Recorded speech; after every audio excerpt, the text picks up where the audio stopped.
Hi, I'm David Manti with Industrial Equipment News, and with me today is Alan Grau, VP of IoT with Sectigo. This is a 5-part series on quantum computing, quantum computing, and the quantum apocalypse. This is the 3rd episode. If you missed them, please go back and watch episodes 1 and 2. And if you haven't seen 4 and 5, that's because we haven't published them yet. All right, let's get started, Alan. Thank you very much for joining me today. Thanks, David. So, why do industrial OEMs need to act now to protect against the quantum apocalypse?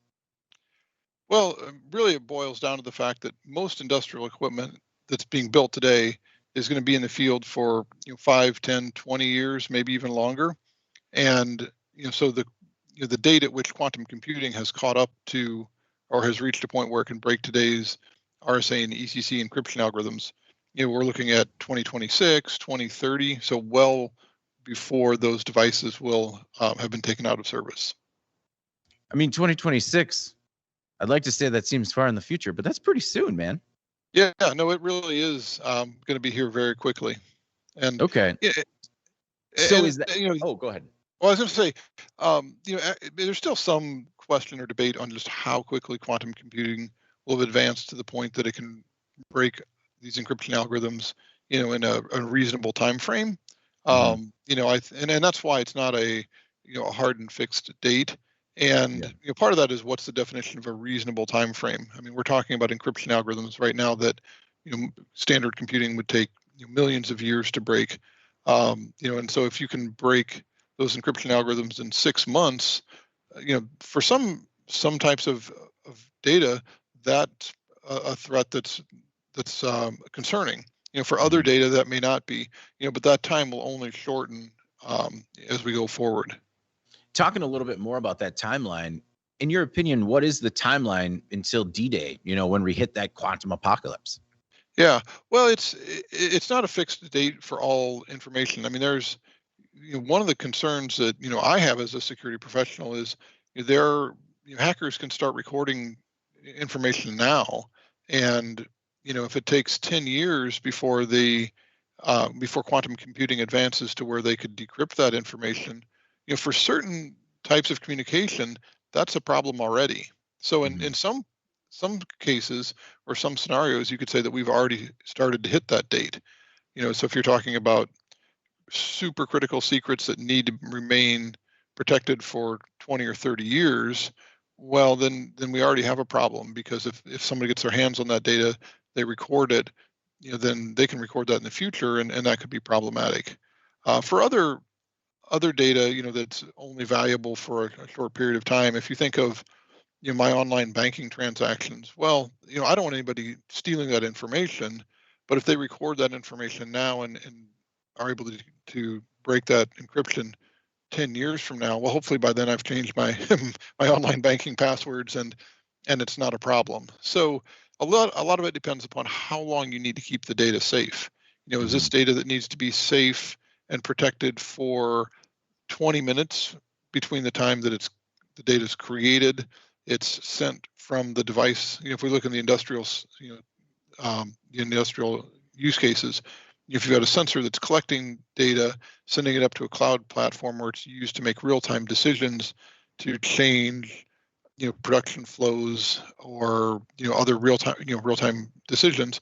Well, that data probably only needs to be secure for days or weeks. So for that data, it's not quite as critical.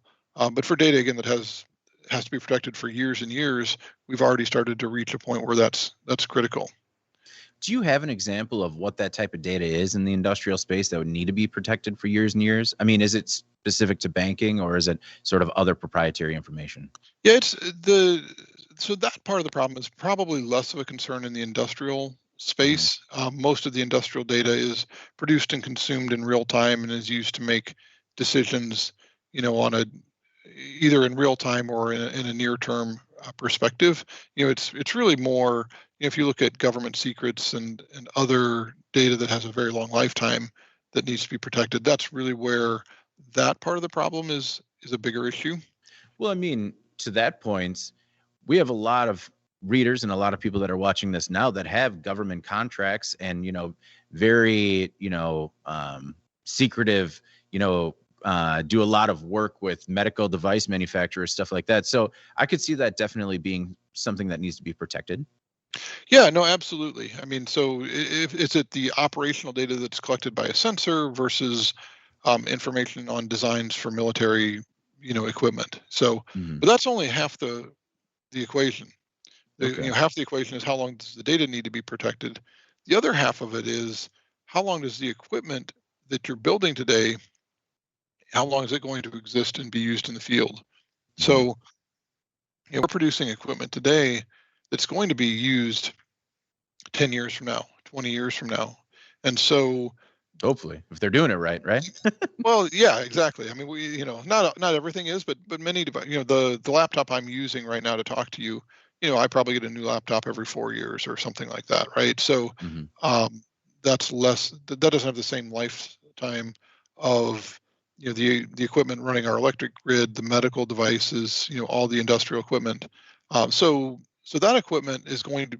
We're building it today. We're putting it in the field next year. It's still going to be in the field 10 years from now when quantum computing will have advanced to a point where it can break these encryption algorithms. So, what is the timeline for quantum safe crypto solutions? Yeah, okay, great question. So that's something that's really fairly well advanced at this point. Mhm.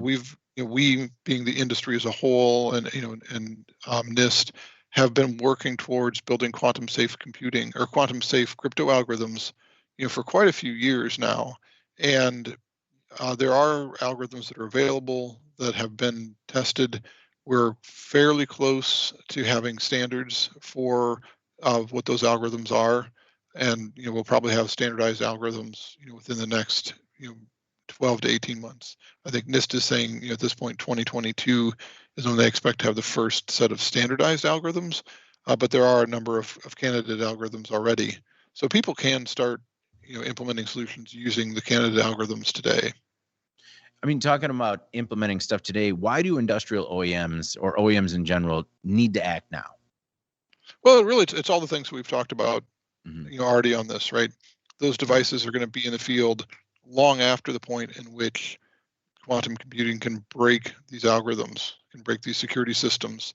And so, the sooner we can get devices into the field that support the new encryption algorithms that are resistant to quantum computing attacks, the better.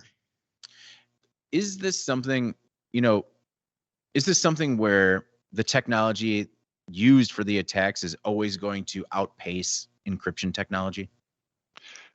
Great question. So yes and no, and I'll explain that a little bit. I mean, the encryption algorithms that we're using today, RSA, has been around for many years already. I don't even know for sure uh, when it was first invented, but I was studying it in college in the late '80s, and it wasn't brand new at that point. So, so it's been so the encryption algorithms that we have that have been effective, have been in place for decades and been effective for decades. So, what we're seeing really is kind of a revolutionary new set of ways of attacking that with quantum computers, and that isn't something that happens all the time. So Mhm. so in some regards, the encryption technologies that we've had have really performed well, have stood the test of time, and it's just this new this new threat with a revolutionary computing mechanism that threatens that.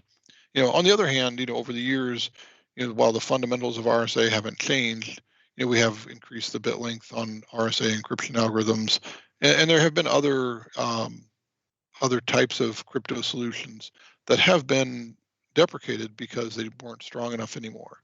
Mhm. SHA-1 hashing is an example. There that's been deprecated. It's been shown to have attacks that allow it to be compromised. But there have been easy replacements or kind of natural upgrades, to those solutions. Okay. Well, thank you very much for joining me. I really appreciate the insight. I'm really looking forward to our next conversation. The fourth episode in this series is on, mentioned NIST earlier, but NIST's post quantum cryptography program. So looking forward to that next week. For Alan Grau, I'm David Manti, and this is the Industrial Equipment News Quantum Computing Quantum Apocalypse series. Thank you, Alan. Thanks, David.